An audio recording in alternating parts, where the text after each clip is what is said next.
வானொலியில் நீங்கள் கேட்டு மகிழ்ந்த தென்கட்சி கோ சுவாமிநாதன் ஐயா அவர்களின் இன்று ஒரு தகவல். ஒருத்தர் மனசில் நிம்மதி இல்லாமல் உட்காந்துருந்தார். என்ன சார் விஷயம் அப்படின்னு விசாரித்தேன். அகலக்கால் வச்சுட்டேன், அதுதான் அவதிப்படுறேன்னார். விவரமாக சொல்லுங்கன்னேன். வீடு கட்டணும்னு ஆரம்பித்தேன், வேலை பாதியிலேயே நிற்கிது, கையில் பணம் இல்லை அப்படின்னார். இது மாதிரி ஆசாமிகள் பல பேரை நீங்கள் பார்த்துருக்கலாம். இவங்கெல்லாம் சுலபமாக மன அழுத்தத்துக்கு ஆளாயிடுறாங்க. மன உளைச்சல், அதாவது ஸ்ட்ரெஸ் அப்படின்னு சொல்கிறோமே, அதுக்கு அடிப்படையான சில காரணங்கள் உண்டு. அதாவது மிகையாக திட்டமிடுதல் அப்படிங்கிறதும் ஒரு முக்கியமான காரணம். நடைமுறை சாத்தியம் என்னங்கிறத மனசில் வச்சுக்கிட்டு எந்த திட்டத்தையும் தீட்டணும், அப்போ தான் அது சரியாக வரும். ரெண்டாவது காரணம் என்ன தெரியுமா? ஒரே நேரத்தில் பல்வேறு செயல்களில் ஈடுபடுறது. தொலைபேசியில் பேசிக்கிட்டே கையில் இருக்கிற கடிதத்தை படிச்சுக்கிட்டே எதிரில் உட்காந்துக்கிட்டு இருக்கிறவருக்கும் அப்பப்போ பதில் சொல்லிக்கிட்டு மனசில் பல்வேறு சிந்தனைகளை அப்படியே ஓட விட்டுக்கிட்டு இருக்கிறது, இதுவும் மன அழுத்தத்தை உண்டாக்குது. மூணாவது காரணம், எதிலேயும் வெற்றி மட்டும் எதிர்பார்க்குற ஒருதலைப்பட்சமான ஆர்வம். நாம் தொட்டதெல்லாம் வெற்றியாகவே முடியணும் அப்படின்னு எதிர்பார்க்குறவங்க ஏதாவது ஒன்றில் தோல்வியை கண்டால் தோண்டு போயிடுறாங்க. எப்படியும் முடியலாம்ங்கிற எண்ணம் ஏற்கனவே நமக்குள்ளே இருந்துட்டுதுன்னா அந்த அவஸ்தை வராது. அதனால் அதுவும் நம்ம வளர்த்து கொள்ள வேண்டிய ஒரு குணம். மன உளைச்சல் ஏற்படுறதுக்கு இன்னொரு காரணம், எதையும் வேகமாக செஞ்சுடணும் அப்படிங்கிற துடிப்பு. அந்த துடிப்பே மனசை அழுத்த ஆரம்பிச்சிடும். எந்த ஒரு காரியத்திலையும் தாமதமோ இடையூறோ ஏற்பட்டால் அதை பொறுத்துக்கிற மனப்போக்கம் வேணும். அது இல்லாதவங்க அழுத்தத்துக்கு ஆளாயிடுறாங்க. சில பேர் வேலைன்னு எந்த நேரம் பார்த்தாலும் வேலையே கதின்னு கிடப்பாங்க. பொழுதுபோக்குக்கோ உடற்பயிற்சிக்கோ குடும்பத்தில் உள்ளவங்க அல்லது நண்பர்கள் கூட கலந்துரையாடவோ கொஞ்சம் கூட நேரம் ஒதுக்க மாட்டாங்க. இந்த சுபாவம் மன அழுத்தத்தை உண்டு பண்ணும். இதையெல்லாம் புரிஞ்சுக்கிட்டு அதிலிருந்து விடுபடுறது எப்படின்னு யோசிக்கணும். வல்லுநர்கள் இது தொடர்பாக சில யோசனைகளை சொல்லி வச்சுருக்கிறாங்க. அது என்னென்னா, வாழ்க்கைங்கிறது பிரச்சனைகளால் பின்னப்பட்ட ஒன்று. அது எப்போவுமே முடிவடையாத ஒரு தொடர்கதை அப்படிங்கிறத முதல்ல நாம் புரிஞ்சுக்கணும். ஒரே நேரத்தில் ஒரு காரியத்தில் மட்டுமே நாம் கவனம் செலுத்தணும். அடுத்தவங்க காரியத்தில் தலையிடக்கூடாது. எதையும் பேச ஆரம்பிக்கிறதுக்கு முன்னாடி நம்மை நாமே கேட்டுக்க வேண்டிய கேள்வி 2. 1, நான் சொல்ல போகிறது ரொம்ப முக்கியமானதா? 2வது, நான் சொல்கிறத அவங்க கேட்குறதுக்கு ஆசைப்படுறாங்களா? நான் பேசுகிறதுக்கு அது சரியான நேரம் தானா? இதை யோசித்து பார்த்ததுக்கப்புறம் எதையும் பேச ஆரம்பிக்கணும். முடிஞ்ச அளவுக்கு வளைந்து போகிற சுபாவத்தை வளர்த்துக்கணும். நம்ம நேரம் விலை மதிப்பு இல்லாதது, அதை வீணாக்கக்கூடாது. சிரிக்க தெரியலனாலும் பரவாயில்ல, முகத்தில் கொஞ்சம் புன்முறுவலாவது காட்டணும். இதெல்லாம் ரொம்ப முக்கியம். அடுத்தவங்க ஏதாவது செஞ்சால் உடனே நன்றி சொல்ல மறக்கக்கூடாது. தினமும் கொஞ்சம் நேரத்தை தனிமையில் செலவு பண்ணணும். மன உளைச்சலிருந்து விடுபடுறதுக்கு 3 முக்கிய வழிகள் சொல்கிறாங்க. அதை சுருக்கமாக ரெட் அப்படின்னு சொல்கிறாங்க. RED ஆங்கில எழுத்தில். அந்த முதல் எழுத்து R, அது என்னென்னா ரிலாக்ஸேஷன், அதாவது இடை ஓய்வு. 2வது E எக்ஸர்சைஸ், உடற்பயிற்சி. 3வது டயட், திட்டமிட்ட உணவு முறை. அதனால் தியானம், மூச்சு பயிற்சி இதெல்லாம் இந்த இடை ஓய்வுக்கு வழிகள். எந்த வேலையையும் தொடர்ந்து செய்யக்கூடாது. எல்லார்கிட்டையும் கலகலப்பாக பழகணும். மாதத்துக்கு ஒரு நாளாவது குடும்பத்தோடு வெளியில் போயிட்டு வரணும். சுலபமான உடற்பயிற்சிகளை செய்யலாம்.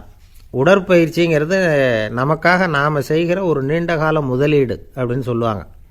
அதாவது லாங் டேர்ம் இன்வெஸ்ட்மெண்ட்டாக. அளவோடு சாப்பிட்ணும், மெதுவாக சாப்பிட்ணும். இதெல்லாம் கொஞ்சம் மனசில் வச்சுக்கிட்டு நடந்துக்கிட்டால் மகிழ்ச்சியாக வாழலாம். சில பேர் சாப்பாட்டு விஷயத்தில் ரொம்ப அக்கறை எடுத்துக்கிறது உண்டு. ஒரு குண்டு ஆசாமி சாப்பிட உக்காந்தார். முதல்ல ஒரு மாத்திரை சாப்பிட்டார். எதுக்குன்னு கேட்டோம். பசி எடுக்கிறதுக்குன்னார். சாப்பிட்டு முடித்தார். பிறகு மறுபடியும் ஒரு மாத்திரை சாப்பிட்டார். இது எதுக்குன்னு கேட்டோம். சாப்பிட்டது ஜீரணமாகறதுக்கு அப்படின்னார். ஒரு சின்ன பையன் வந்தான். அவனை பார்த்து ஒரு கேள்வி கேட்டோம். ஏன்ப்பா உங்கள் வீட்டில் அம்மா புத்திசாலியா அப்பா புத்திசாலியா அப்படின்னு. அவன் அலட்சியமாக நம்மளை பார்த்து சிரிக்கிறான். என்ன சார் இது, இந்த காலத்தில் இது கூட தெரியாமல் இருக்கிறீங்களே அப்படிங்கிறான். ஒரு சின்ன பையன் நம்மளை பார்த்து இப்படி கேட்டு விட்டானே அப்படின்னு நினைக்கிறப்போ நமக்கு ஒரு மாதிரி ஆகிடும். அதுக்கப்புறம்தான் இந்த தாத்தா பாட்டிலாம் சொல்கிற ஒரு கதை ஞாபகத்துக்கு வந்தது. அது என்ன கதை தெரியுமா? ஒரு ஊரில் ஒரு அம்மாவும் பிள்ளையும் இருந்தாங்களாம். அந்த மகனுக்கு திடீர்னு தேசாந்திரம் போய் வரணும்னு ஆசை வந்துட்டுது. ஊராக போய் சுற்றி பார்க்கணுங்கிற ஆசை. அந்த அம்மாவுக்கு இது பிடிக்கல. மகனை பிரிஞ்சு இருக்கிறதுக்கு அவங்க மனசு இடம் கொடுக்கல. வேணாப்பான்னு சொல்லி பார்த்தாங்க, அவன் கேட்கல. திடீர்னு புறப்படவும் செஞ்சுட்டான். சரி, இனிமேல் அவனை தடுக்க முடியாதுன்னு முடிவு பண்ணிட்டாங்க அந்த அம்மா. இருந்தாலும் புத்திசாலித்தனமாக ஒரு யோசனை பண்ணாங்க. மகனை கிட்டத்தில் கூப்பிட்டாங்க. அவங்ககிட்ட சொன்னாங்க, இதை பாருப்பா, நீ தேசாந்திரம் போகிறதுன்னு தீர்மானம் பண்ணிவிட்ட, அதை நான் தடுக்கலை, போயிட்டு வந்துடும். ஆனால் போகிறதுக்கு முன்னாடி எனக்கு ஒரு வாக்குறுதி கொடுத்துட்டு போ அப்படின்னாங்க. போகிறப்போ ராத்திரியாக இருந்தாலும் பகலாக இருந்தாலும் சரி, புளிய மரத்து நிழலில் தான் தங்கணும். திரும்பி வர்றப்போ இரவும் பகலும் நீ வேப்ப மரத்து நிழல்லே தங்கணும் அப்படின்னாங்க. சரி, அப்படியே செய்கிறேன்னு சொல்லி வாக்குறுதி கொடுத்தான் பையன். புறப்பட்டு போனான். போகிற வழியில் புளிய மரத்து நிழல்லையே தங்கினான், தூங்கினான். அப்படி போய்கிட்டே இருந்தான். 7ஆவது நாள் அவன் உடம்பு சுகமில்லாமல் போயிட்டுது. ரொம்பவும் பலவீனமாயிட்டான். இனிமேல் நடக்க முடியாதுங்கிற நிலைமை வந்துட்டுது. யோசித்து பார்த்தான். சரி, இதுக்கு மேலே போக வேண்டாம் அப்படின்னு முடிவு பண்ணிவிட்டு திரும்பி வர ஆரம்பிச்சிட்டான். திரும்பி வர்றப்போ வழியில் வேப்ப மரத்து நிழல்லையே தங்கி தங்கி வந்தான். நாளுக்கு நாள் உடம்பு சரியாக வந்துட்டுது. 7ஆவது நாள் வீட்டுக்கு சேர்றான். உடம்பு பழையபடியே கலகலப்பாயிட்டுது. பூர்ண சுகம். தேசாந்திரம் போன பையன் திரும்பி வந்துட்டானே அப்படின்னு அந்த அம்மா ஆச்சரியப்படலை. ஏன்னா அவங்களுக்கு தெரியும் இப்படி ஆகும்னு. பையன் சீக்கிரமாக திரும்பி வரணுங்கிறதுக்காகத்தான் அவங்க அந்த யோசனையை சொன்னாங்க. என்ன விஷயங்கிறதையும் அவங்களே சொன்னாங்க. மகனே, புளிய மரத்து நிழல் உடம்புக்கு உஷ்ணத்தை கொடுக்கும், சீக்கம் உண்டாக்கும். அதனால் நீ தொடர்ந்து புளிய மரத்து நிழலில் தங்கினாவே நோய்க்கு ஆளாயிட்ட. அதனால் பயணத்தை முடிச்சுக்கிட்டு திரும்பி வரணுங்கிற முடிவுக்கு வந்துட்ட. திரும்பி வர்றப்போ நீ தங்கினது வேப்ப மரத்து நிழல். அது உடம்புக்கு குளிர்ச்சியை தரக்கூடியது, நோயை தீர்க்கக்கூடியது. அதனால் சுகமாக வீட்டுக்கு சேர்ந்துட்ட. உன்னோட தேசாந்திர பயணத்தை தடுக்கிறதுக்காக தான் இப்படி பண்ணினேன் அப்படின்னாங்களாம் அந்த அம்மா. பார்த்தீங்களா அம்மாவோட புத்திசாலித்தனத்தை? அப்பாவாக இருந்தால் இப்படியா பண்ணுவார்? ஒரு அப்பா பையன்கிட்ட 10 ரூபா கொடுத்து இதை எடுத்துக்கிட்டு அடுத்த ஊருக்கு போய் அங்கே இருக்கிற மாமா கிட்ட இதை கொடுத்துட்டு வாடா, வழியில் எங்கேயாவது மரத்தடியில் படுத்து தூங்கிவிடாதே அப்படின்னு எச்சரிக்கை பண்ணி அனுப்புனாராம். பையனுக்கு எச்சரிக்கையாக வாழறது எப்படிங்கிறத கற்றுக் கொடுக்கறதுக்காக இப்படி பண்ணார். அவன் பணத்தை வாங்கிக்கிட்டு போனான். அப்பா சொன்னதை மறந்துட்டு ஒரு மரத்தடியில் படுத்து தூங்கிட்டான். அவனுக்கு தெரியாமல் அவன் பின்னாடியே போன அப்பா அவன் கையில் இருந்த அந்த 10 ரூபாயை நைஸாக எடுத்துகிட்டு வந்துட்டார். அவன் பையில் தானே வச்சுருந்தான், அது தெரியாமல் எடுத்துகிட்டு வந்துட்டார். அவன் தூங்கிக்கிட்டு இருக்கான். எடுத்துகிட்டு ஒரு மறுபடியும் வீட்டுக்கு வந்துட்டார். பையன் முழிச்சுக்கிட்டு பையை தடவி பார்க்குறான், பணத்தை காணும். அழுதுகிட்டே திரும்பி வந்தான். அப்பா கிட்ட விஷயத்த சொன்னான். அப்பா சிரிச்சுக்கிட்டே சொன்னார், அதுக்கு தான்ப்பா ஆரம்பத்திலேயே எச்சரிக்கை பண்ணினேன், இனிமேலாவது நீ ஜாக்கிரதையாக இருக்கணும் அப்படிங்கிறதுக்காக தான் இப்படி பண்ணினேன். அந்த பணம் எங்கேயும் போயிடலை, நான் தான் அதை உனக்கு தெரியாமல் எடுத்து வச்சிருக்கிறேன். இதோ பாரு அப்படின்னு சொல்லிட்டு சைடு பாக்கெட்டில் கையை விட்டா அது ஓட்டையாக இருக்குது. அதை எவனோ ஏற்கனவே கத்திரிச்சு எடுத்துகிட்டு போயிட்டான். இப்போ அப்பா முகத்தில் அசடு வழிஞ்சுதான். ஒரு ஆஃபீஸில் வேலை பார்க்குற ஒருத்தர் ஏதோ தப்பு பண்ணிவிட்டார். உடனே மேல் அதிகாரி அவரை கூப்பிட்டு அனுப்புனார். நீ செஞ்சது தப்புன்னார் கோபமாக. இது ஒரு ரகம். சில அதிகாரிகள் இப்படி நீங்கள் செஞ்சது தப்புன்னு சொல்கிறதில்ல, நீங்கள் செஞ்சது சரி அப்படின்னு சொல்கிறதில்ல. எப்படி சொல்லுவாங்கன்னா, நீங்கள் செஞ்சது சரியில்லைன்னு நான் நினைக்கிறேன் அப்படின்னு சொல்லுவாங்களாம். அதாவது சில பேர் நீங்கள் செஞ்சது தப்புங்கிறாங்க, அதையே மாற்றி சொல்கிறாரு இவர், நீங்கள் செஞ்சது சரியில்லைன்னு நினைக்கிறேன். இது ரெண்டும் அர்த்தம் ஒன்று தான், இருந்தாலும் வார்த்தைகள் வித்தியாசம். நிர்வாக திறமை இல்லாத ஒரு அதிகாரி யூ ஆர் ராங் அப்படின்னு சொல்லுவாராம். நிர்வாக திறமை உள்ள அதிகாரியாக இருந்தால் அதையே கொஞ்சம் மாற்றி I think you are not correct அப்படிம்பாரான். இதுதான் வித்தியாசம். இருந்தாலும் வார்த்தைகளை உபயோகப்படுத்துகிற விதத்தை வச்சு தான் வேலை நல்லா நடக்கிறதும் நடக்காததும் இருக்குது. விவரம் தெரிஞ்சவங்க என்ன சொல்கிறாங்க தெரியுமா? Be a leader not a boss அப்படிங்கிறாங்க. ஒரு லீடராக பாஸாக இருக்காதே அப்படிங்கிறாங்க. சரி, அப்படின்னா லீடருக்கும் பாஸுக்கும் வித்தியாசம் உண்டா அப்படின்னு கேட்டால் இருக்குன்னு சொல்கிறாங்க. லீடருங்கிறவர் வேறு, பாஸுங்கிறவர் வேறு.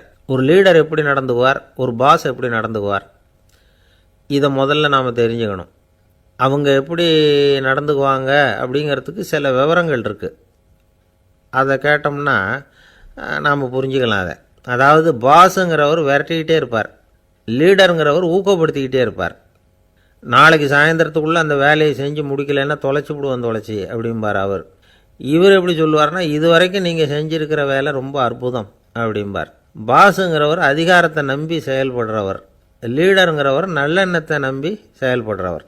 நம்மக்கிட்ட அதிகாரம் இருக்குது, பவர் இருக்குது, அதனால் காரியத்தை சாதிச்சுடலாம் அப்படின்னு நினைக்கிறவர் அவர். மற்றவங்கக்கிட்ட ஒரு நல்ல அபிப்பிராயத்தை சம்பாதிச்சுக்கிட்டு அது மூலமாக காரியங்களை சாதிக்கிறவர் இவர். பாஸுங்கிறவர் பயத்தை உண்டு பண்ணுவார், லீடருங்கிறவர் அன்பை பரவ செய்வார். அதை செய்யலைன்னா ஆடிட்டில் தகராறாயிடும், இது செய்யலைன்னா இன்க்ரிமெண்ட்டு கட் ஆகிடும், இப்படி ஏதாவது சொல்லி பயமுறுத்திக்கிட்டே இருப்பார் அவர். இவர் அப்படி இல்லை. உடம்பு இப்படி இருக்குது, வீட்டில் எல்லோரும் சௌக்கியமாக இருக்கிறாங்களா, ஆஃபீஸில் எல்லாம் வசதியாக இருக்குதா, நான் ஏதாவது உதவி செய்யணுமா அப்படின்னு அன்புக்கு முக்கியத்துவம் கொடுப்பார்.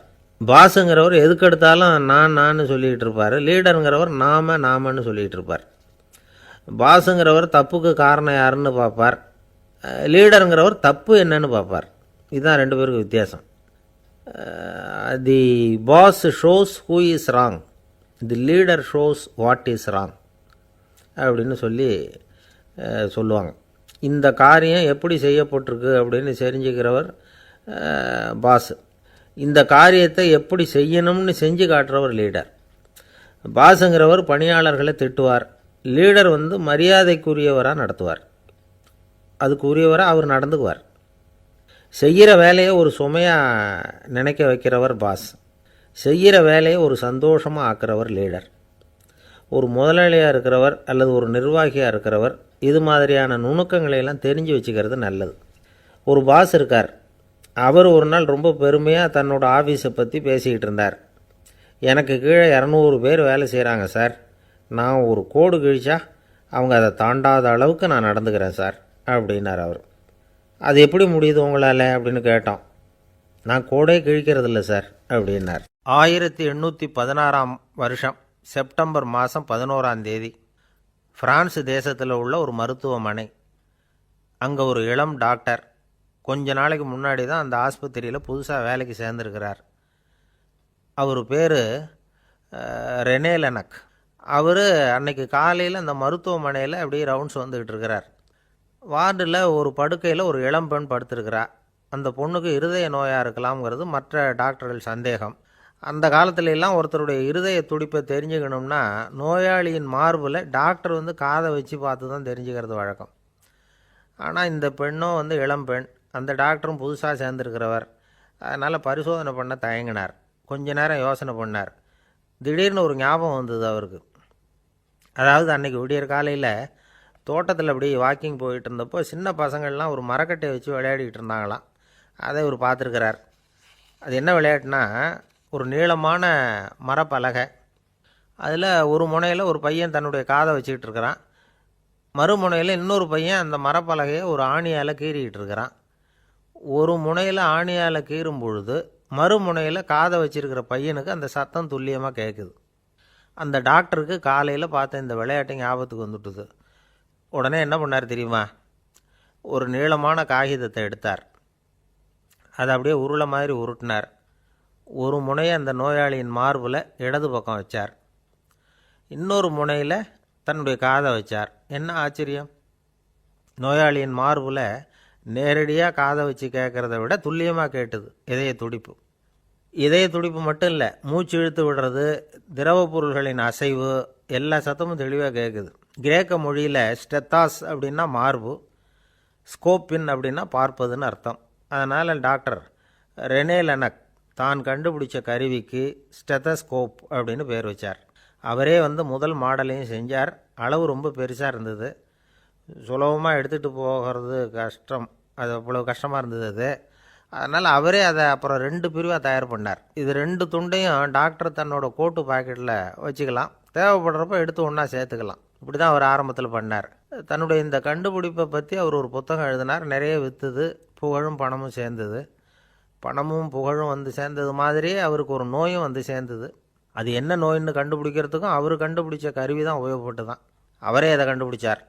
அவருக்கு வந்திருந்தது காச நோய். 1826 வருஷம் ஆகஸ்ட் மாதம் 13 உலகத்தின் முதல் ஸ்டெதஸ்கோப்பை கண்டுபிடிச்ச டாக்டர் ரெனே லெனக் காலமானார்.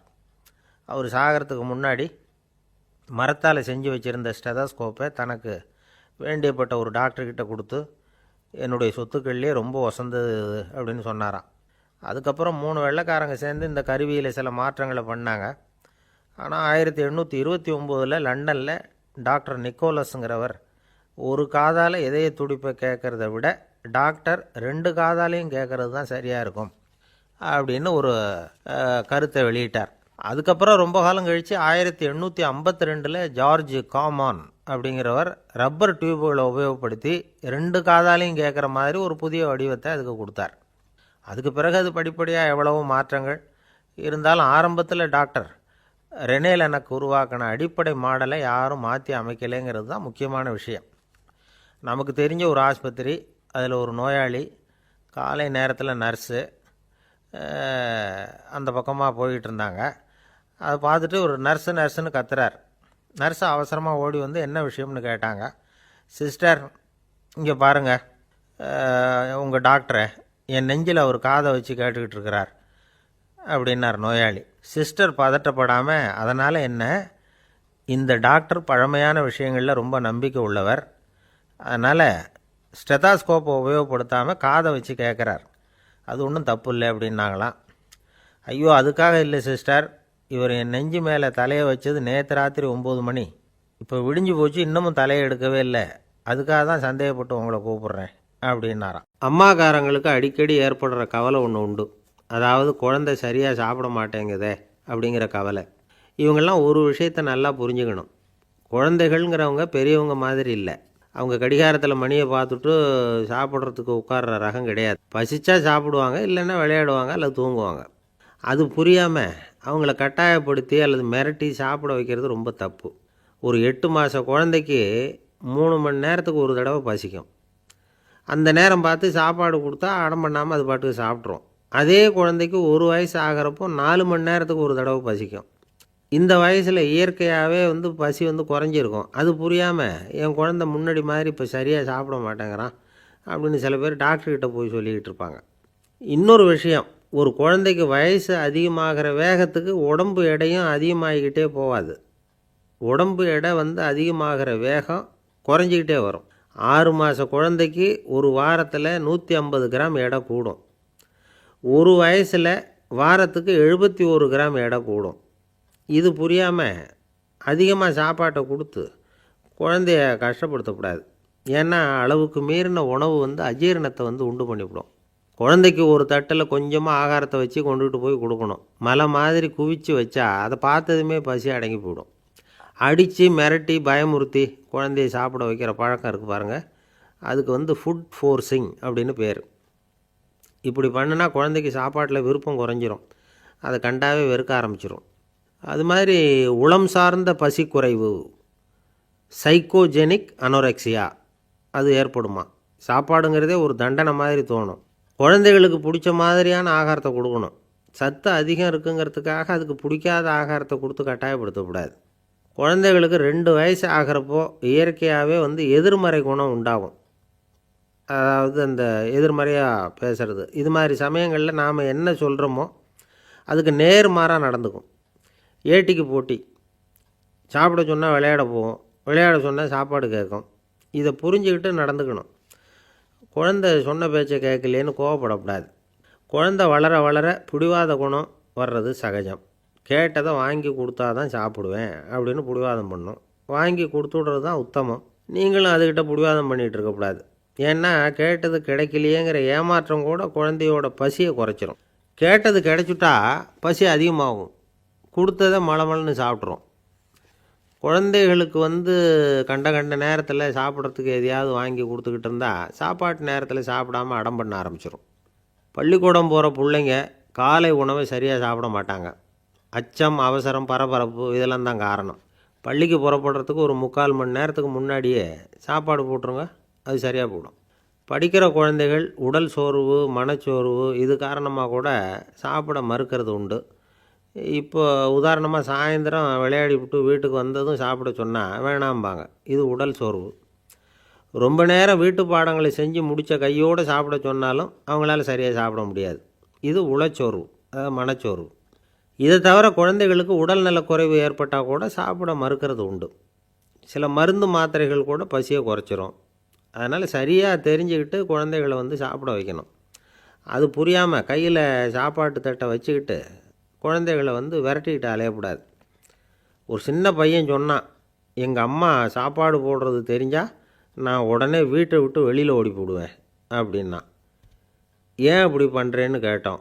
எங்கள் அப்பா கூட அது மாதிரி தான் சார் பண்ணுவார் அப்படிங்கிறான். பந்திக்கு முந்தர ஆசாமிகள் நம்மளில் பல பேர் உண்டு. அப்படி முந்தறதுக்கு கூட முயற்சி பண்ணுறவங்க நிறைய பேர் இருக்கிறாங்க. இதில் என்ன ஒரு விஷயம்னா, பந்திக்கு முந்துறது கூட தப்பு இல்லை. ஆனால் அப்படி ஒரு விருந்தில் ஆளாக போய் உட்காந்து சாப்பிட்டா கூட வெளியில் வர்றப்ப என்ன பெரிய விருந்து வச்சுட்டான், சாம்பாரில் உப்பு இல்லை, ரசத்தில் காரம் இல்லை அப்படின்னு குறை சொல்லிகிட்டே வர்றது இருக்குது பாருங்கள். அது சரியில்லை, நாகரிகமும் இல்லை. கல்யாண பத்திரிகையில் என்ன போட்டிருக்குது, என் பொண்ணுக்கும் இன்னார் பையனுக்கும் கல்யாணம், எல்லாரும் குடும்பத்தோடு வந்திருந்து மணமக்களை ஆசீர்வதிக்கணும், இப்படி தானே போட்டிருக்கோம். குடும்பத்தோடு விருந்து சாப்பிட்டு சாப்பாடு எப்படி இருக்குன்னு அபிப்பிராயம் சொல்லிவிட்டு போங்க அப்படின்னா போட்டிருக்கு கல்யாண பத்திரிகையில். ஒருத்தர் வீட்டு விசேஷத்துக்கு போயிருக்கோம்னா எவ்வளவோ அசௌகரியங்கள் நமக்கு ஏற்படலாம். ஏராளமான கூட்டம் வந்திருக்கும். எல்லாரையும் அவங்க தனித்தனியாக கவனிச்சிக்கிட்டு இருக்க முடியாது. நாம் தான் அனுசரித்து நடந்துக்கணும். நாமளாக போய் வாழ்த்த வேண்டியவங்களை வாழ்த்தி விட்டு சேரணும். அதை விட்டுட்டு பத்திரிக்கை கொடுத்தானேன்னு போனேன், கவனிப்பே சரியில்லை அப்படின்னு புலம்பிக்கிட்டு இருக்கக்கூடாது. ஒரு விருந்துக்கு போனால் அங்கே எப்படி நடந்துக்கணும் அப்படிங்கிறத பற்றி கூட அனுபவசாலிகள் சில விவரங்கள்லாம் சொல்லியிருக்கிறாங்க. இந்த காலத்தில் கல்யாணம், பிறந்த நாள், அது இதுன்னு நிறைய விருந்துகள் நடக்குது. அதெல்லாம் எதுக்காக? மனித உறவுகளை வளர்த்துக்கிறதுக்காக தான், வேறு எதுக்கு? ஒரு விருந்துக்கு போனால் அமைதியாக பொறுமையாக போய் உட்காரணும்.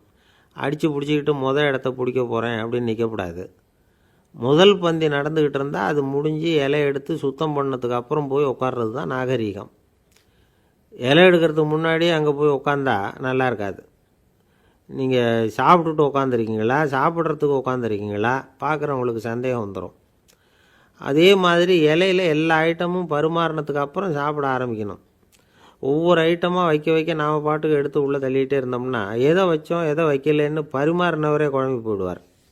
ஏன்னா எப்போ பார்த்தாலும் இலை காலியாகவே இருக்கும். சாப்பிட்றப்போ உங்கள் சாப்பாட்டையே நீங்கள் கவனிக்கணும். அடுத்தவங்க இலையில் என்ன இருக்குது, பக்கத்தில் இருக்கிறவர் எதை அதிகமாக சாப்பிட்றார், இதெல்லாம் நமக்கு என்னத்துக்கு? எல்லோரும் சாப்பிட்டு முடிக்கிற வரைக்கும் பொறுமையாக இருக்கிறது தான் நல்லது. நீங்கள் மட்டும் திடீர்னு பாதியில் எழுந்திரிச்சு பக்கத்தில் இருக்கிறவங்களுக்கு சங்கடமாக இருக்குமேங்கிறதெல்லாம் யோசிக்காமல் நீங்கள் பாட்டு எழுந்திரிச்சு போகக்கூடாது. பக்கத்தில் உள்ளவங்க உங்களை எழுந்திரிக்க சொன்னால் எழுந்திரிச்சு போகலாம். விருந்துகளில் சாப்பாட்டை வீணாக்கிறதே ஒரு நாகரிகமாக போட்டுது. இந்த காலத்தில் சாப்பாட்டுக்கே கஷ்டப்பட்டுக்கிட்டு பல பேர் இந்த உலகத்தில் இருக்கிறப்போ சாப்பாட்டை வீணாக்கிறது எவ்வளோ பெரிய மோசங்கிறத நினச்சி பார்க்கணும். வேணுங்கிற அளவுக்கு கேட்டு வாங்கி சாப்பிட்றது தான் முறை. விருந்தில் இந்த பஃபே அப்படின்னு சொல்லி ஒரு முறை சொல்கிறாங்கல்ல, அதாவது உணவு வகைகளையெல்லாம் பொதுவாக ஒரு இடத்துல வச்சுடுறது, நமக்கு தேவையானதை நாமே எடுத்து ஒரு தட்டில் போட்டுக்கிட்டு சாப்பிட வேண்டியது. இதில் கூட சில பேர் தேவைக்கு அதிகமாக எடுத்து போட்டுக்கிட்டு வீணாக்குறாங்க. சில சமயம் கடைசியாக சாப்பிட போகிறவங்களுக்கு எல்லா ஐட்டமும் கிடைக்காம போகலாம். அதை போய் பெருசு பண்ணிகிட்டு இருக்கக்கூடாது. என்ன சார் இந்த அளவுக்கு கூடவா நாகரிகம் தெரியாமல் இருக்கிறோம், இதை போய் பெருசாக சொல்ல வந்துட்டீங்களே அப்படின்னு நினைக்கலாம். ஒருத்தர் 2 பேருக்கு இந்த விவரம் தேவைப்படலாம். அவங்க காதலையும் இது விழட்டுமேங்கிறதுக்காக தான் இது. ஒரு பெரிய கல்யாண விருந்து நடந்துக்கிட்டு இருந்தது. விருந்து மண்டபத்து வாசலில் ஒருத்தர் நின்றுக்கிட்டு வர்றவங்களையெல்லாம் ரொம்ப மரியாதையாக வணங்கி உள்ளே அனுப்பி வச்சுக்கிட்டு இருந்தார். எப்படி தெரியுமா? வர்றவங்க கையெல்லாம் பிடிச்சி முத்தம் கொடுத்து அதுக்கப்புறம் உள்ளே அனுப்பி வச்சுக்கிட்டு இருந்தாராம். கூட்டம்லாம் முடிஞ்சதுக்கப்புறம் அவர்கிட்ட போய் கேட்டிருக்கிறாங்க, சார் நானும் எவ்வளவோ விருந்துகளுக்கு போயிருக்கிறேன், இருந்தாலும் இவ்வளவு மரியாதையாக வர்றவங்க கைக்கெல்லாம் முத்தம் கொடுத்து வரவேற்கிறத இங்கே தான் பார்க்குறேன் அப்படின்னு சொன்னாங்க.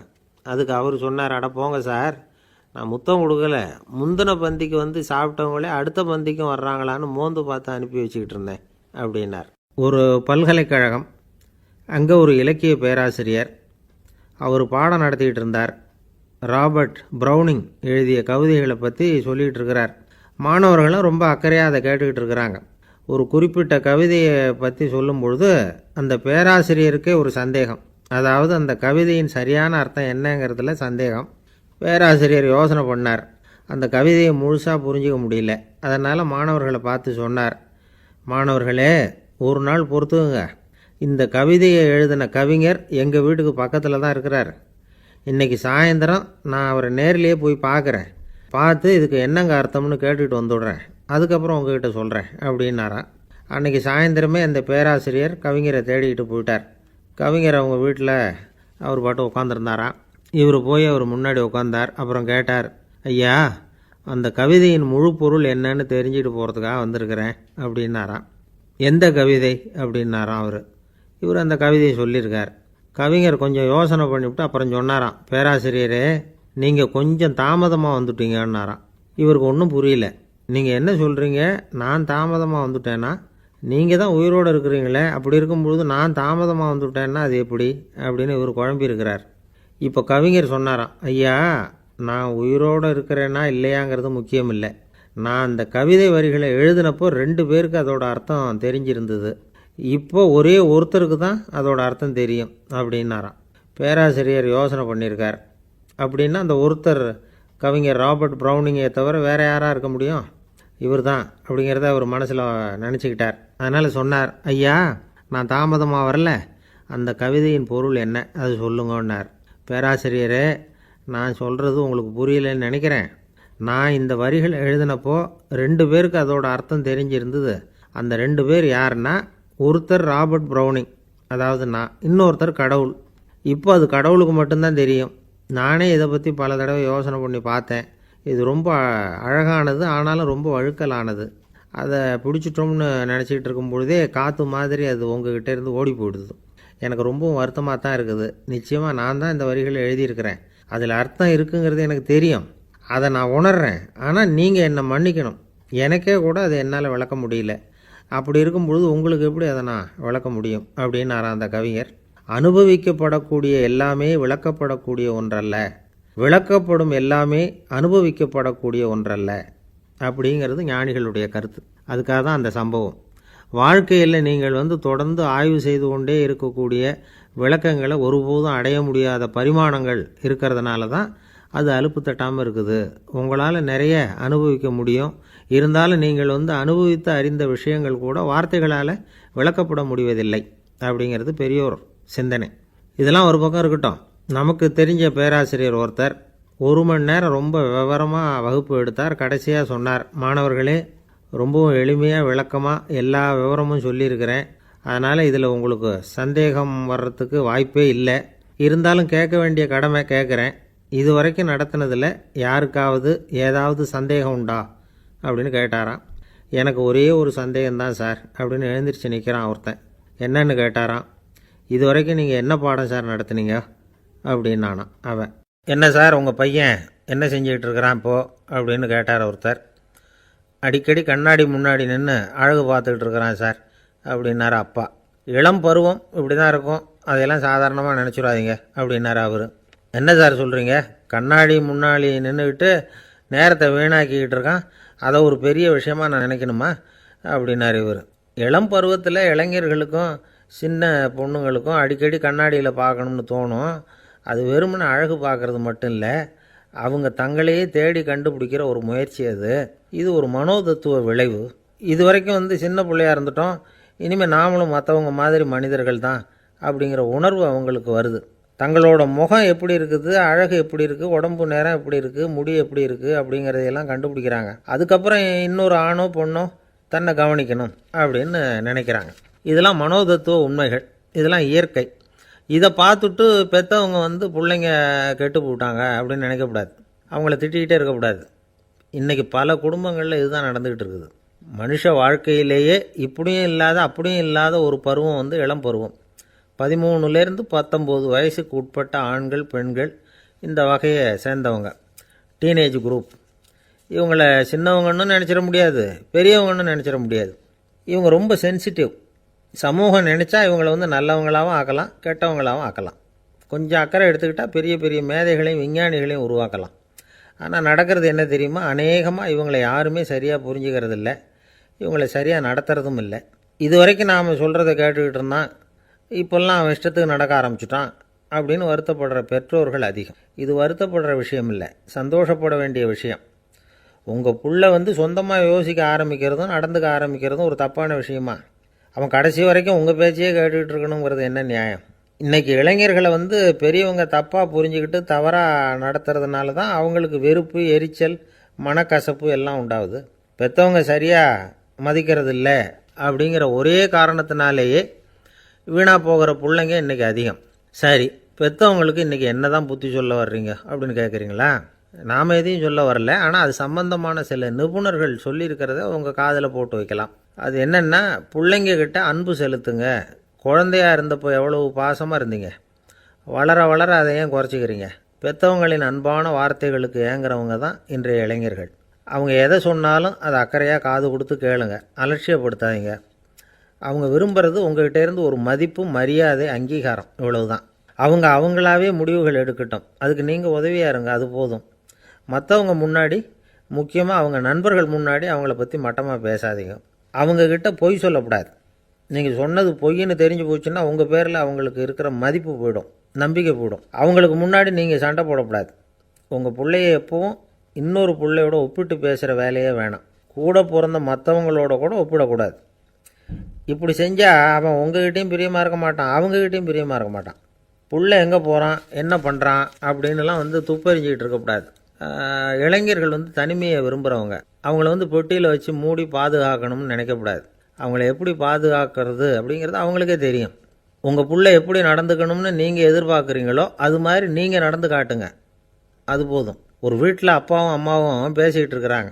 என்னங்க, நம்ம பொண்ணு பெரியவளாயிட்டா, அடிக்கடி கண்ணாடி முன்னாடி போய் நின்றுக்கிட்டு இருக்கிறா, சீக்கிரமாக ஒரு பையனை பார்த்து கல்யாணத்தை முடிக்காமல் இப்படி மசன்னு கல் மாதிரி உட்காந்துருக்குறீங்களே அப்படின்னு சத்தம் போட்டாங்க அந்த அம்மா. அவசரப்படாத, பார்க்குறதுக்கு கண்ணுக்கு அழகாக லட்சணமாக புத்திசாலியாக ஒரு பையன் கிடைக்க வேணாமா, அதுதான் பார்த்துக்கிட்டு இருக்கிறேன் அப்படின்னார் அப்பா. இதுக்கு அந்த அம்மா சொல்கிறாங்க, எங்கள் அப்பா இப்படியெல்லாம் நினச்சிக்கிட்டு இருந்திருந்தா எனக்கு கல்யாணமே ஆயிருக்காது தெரியுமா அப்படின்னாங்களாம்.